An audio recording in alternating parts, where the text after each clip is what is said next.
till the trade deadline, and Amin El-Hassan has sabotaged. You have tried to bamboozle me just when we have a big trade. Cleveland finalizing a trade for Detroit's Andre Drummond, according to Woj. And Zach Lowe is with us. He is going to break down for us what is happening here, Zach. My trade crank isn't working. Andre Drummond is going to Detroit. Anarchy. It is anarchy at this trade deadline. Can you please clear some of this up for us? The trade crank not working is the most disappointing part of the day. It's just untenable. This is untenable. Look, Andre Drummond had no trade value at all. The Pistons knew that. They realized it about 3 days ago. They were willing to trade him for second-round picks, and that's all they got. Cleveland was one of the teams that I was watching. Charlotte was the other one, and, you know, we'll see what happens now with his player option in the offseason. He has the same agent as Kevin Love, which is kind of an interesting little plot twist. But, look, Cleveland needs a center. He's only 25 or 26 years old. He's not that far from the timeline of Sexton and Garland. Like, it's not a crazy trade to get him for nothing. I mean, almost literally nothing. Right. And do you think that they are interested in re-signing him if he opts out of that deal?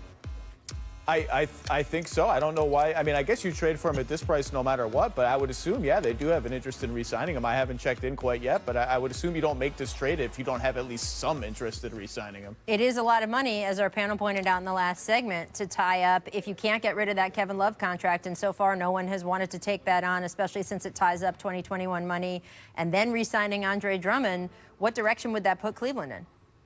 Treading water for a while their young players improve and their young guards figure out how to play in the NBA. And they're getting better now. They're getting better at shooting and playmaking and all that. But it's just sort of, you know, could be a value play. It could end up being nothing. Maybe there's a chance they let him walk this summer. But it's sort of like they're going to have a void at center. At this price, it's kind of a why not? He does get numbers. He does rebound. And, you know, maybe this trade will fire him up a little bit. There you go. I want to ask you about the Miami trade to add Andre Iguodala. Where do you think realistically that puts Miami in the East? Because we've been talking about the wizardry of this deal, right? This team was hard cap with just $12,000 to spare, and they've suddenly made all of these moves, gotten themselves more salary room, gotten Drake Crowder and Andre Iguodala. What do you think that means for Miami in the East? I think they're a little bit better, but not as improved as they were hoping to be. And they still have, 35 minutes to try and get Danilo Gallinari. That's the move that I think puts them clearly over the top of everyone else in the East except for Milwaukee, who is the favorite, I think the deserving favorite. But you put Gallo on that team, they go toe-to-toe to Milwaukee. Jay Crowder is sort of like a JV Gallo to me. He doesn't shoot the three nearly as well as Gallo. He's 30% this season. That's not so different from his career numbers. He's not as big. He's not as rangy. He's not as good of a playmaker. So I think that seems like a consolation prize to me. But if they could get the real thing, then you're talking about a team that I think goes toe-to-toe with the Bucks. Great. So Woj and Ramona reporting this morning, Zach, that the Knicks plan to hire agent Leon Rose as their new head of basketball operation, is going into the agent pool to run basketball ops. A smart move for New York because Leon Rose has a tremendous amount of respect for me, you, everyone around the basketball community, but he's never done this before.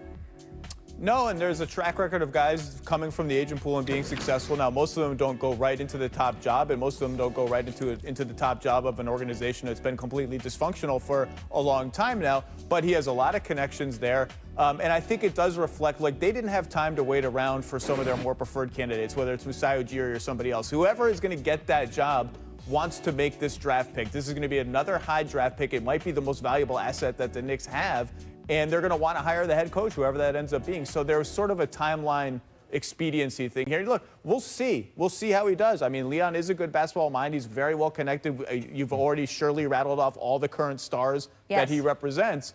But, you know, we'll see. It can't get any worse. Is that the Knicks' new slogan, Zach? It's in contention. All right, there we go. Zach Lowe, thank you so much for joining us. We will hear from you on the Twitter for the rest of the day as this trade deadline progresses. We only have a little bit more than a half hour left. They have tried to sabotage me. You, Amin El-Hassan, have tried to make my trade crank not work. Man. So I, in turn, have come back to foil you. People think this is a bit. This is not a bit. Earlier in the week, we were trying to think what would happen.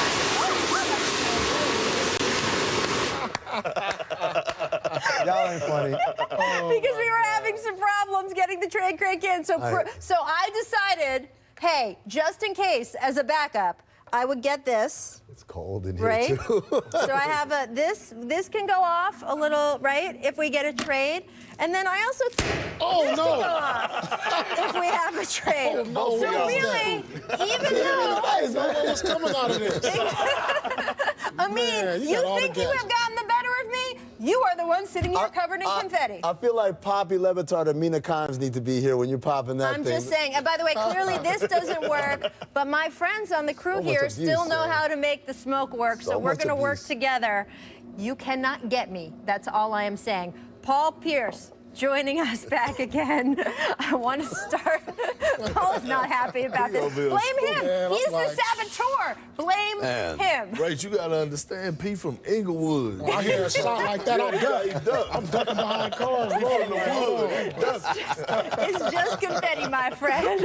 Paul, what do you think the Knicks should do here? We were just talking with Zach Lowe, and his slogan apparently is, it can't get worse. Do you think they should be making a deal with the Clippers, making a deal with the Lakers, and what else do you think going forward should be happening with this franchise? The Knicks are always trying to find a speck of light in darkness. And, or a speck of darkness in a pool of light. Any news for the Knicks, maybe good news, or they try to turn it. Do you like the Leon Rose hire? I mean, this is my thing about the Leon Rose hire. Does he provide stability?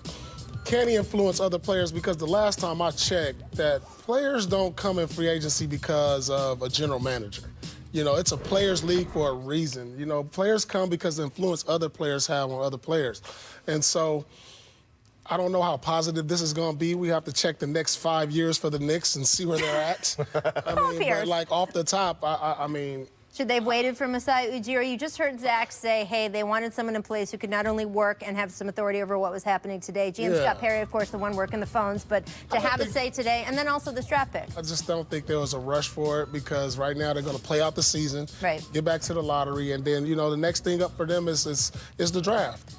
You know, so I don't know if there was a rush to do it, but maybe it could be positive. I'm not sure yet. Let me just say, first of all, they wouldn't have to rush to do it if they had made the move 2 weeks ago, 3 weeks ago. You wait till 2 days before the deadline. I mean, that's what don't make sense to me. They're in right now because of themselves. Right. So that's number one. Number two, a lot of people thought Steve Mills should have been gone a long time ago.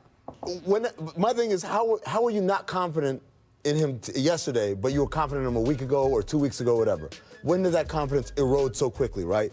The other part of this is, you talk about Leon Rose. Should we be excited? Should we not be excited? It's really, I'm always a little skeptical when it's someone coming into a position of power when they've never done the job before. And that doesn't mean Leon Rose doesn't know basketball, doesn't know people, whatever. But Phil Jackson won 1 million championships.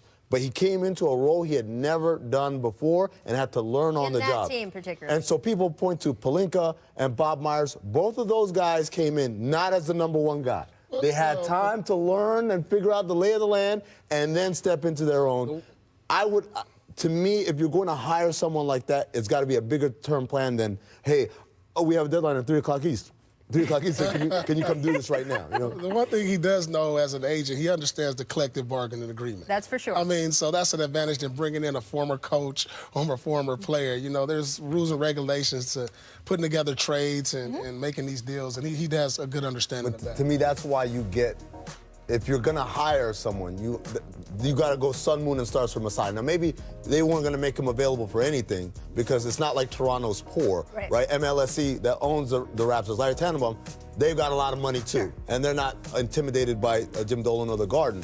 But the reality is, A, give yourself time to do this thing the right way, and B, if you're going to bring in someone who hasn't done it before, even when they know the collective bargaining agreement and all that stuff, you just need to give them time to acclimate, because I've been on the other side where I worked for an organization where they brought in an agent who had been an agent forever and had all these CBA loopholes and stuff, but he didn't know how to run a basketball organization.